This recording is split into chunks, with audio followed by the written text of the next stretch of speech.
Ce mec est fou. Il nage dans un lac.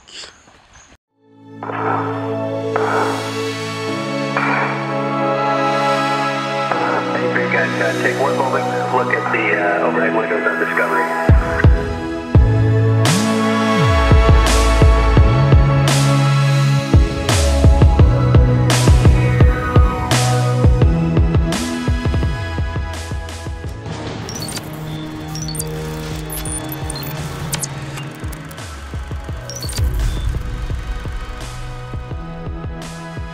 Moteur. Ça tourne. Et action. Salut, c'est Joe de Clips and Joe Films. Aujourd'hui, je voudrais te parler d'une technique qui est très utilisée au cinéma. Je me rappelle pas trop comment elle s'appelle cette technique, donc du coup, je vais l'appeler le travelling focus.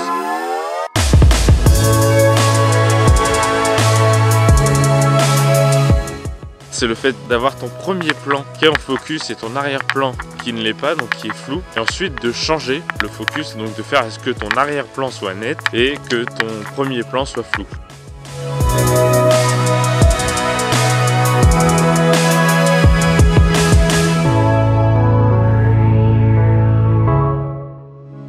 Donc cette technique peut par exemple te permettre de révéler des objets ou des environnements. Là, je suis en train de marcher en pleine forêt et on va dire qu'on a envie de changer le focus de une fougère à des personnes qui marchent. Donc là, je suis en focus sur les fougères, donc les fougères sont nettes.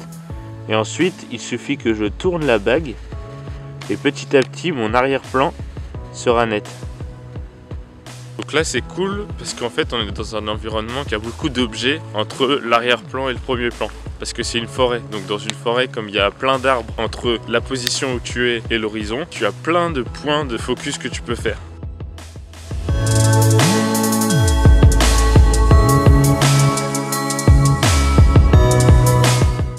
Pour réaliser cet effet, ce que vous avez besoin, c'est d'un appareil photo réflexe, par exemple comme celui-ci, avec, ce qui est très important, c'est un zoom et un mode manuel.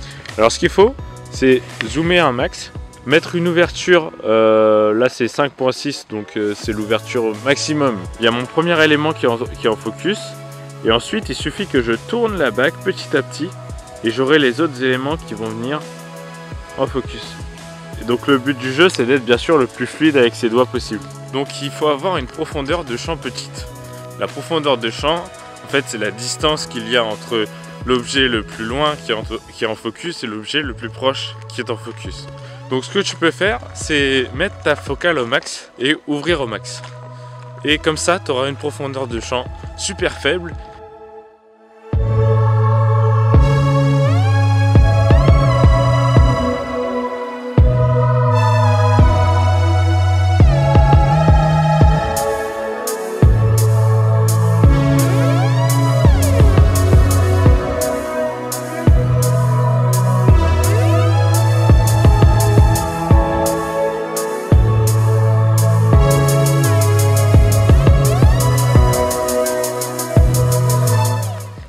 Voilà, c'est à peu près tout ce qu'il y a à savoir sur cet effet. J'espère que tu as aimé cette vidéo. Si jamais elle t'a aidé, tu peux mettre un pouce bleu. Et puis si jamais tu as une question, tu peux me la mettre en commentaire. N'hésite pas à t'abonner à ma chaîne YouTube. Sur ma chaîne, j'inspire et aide les gens à avancer. Fais ton film.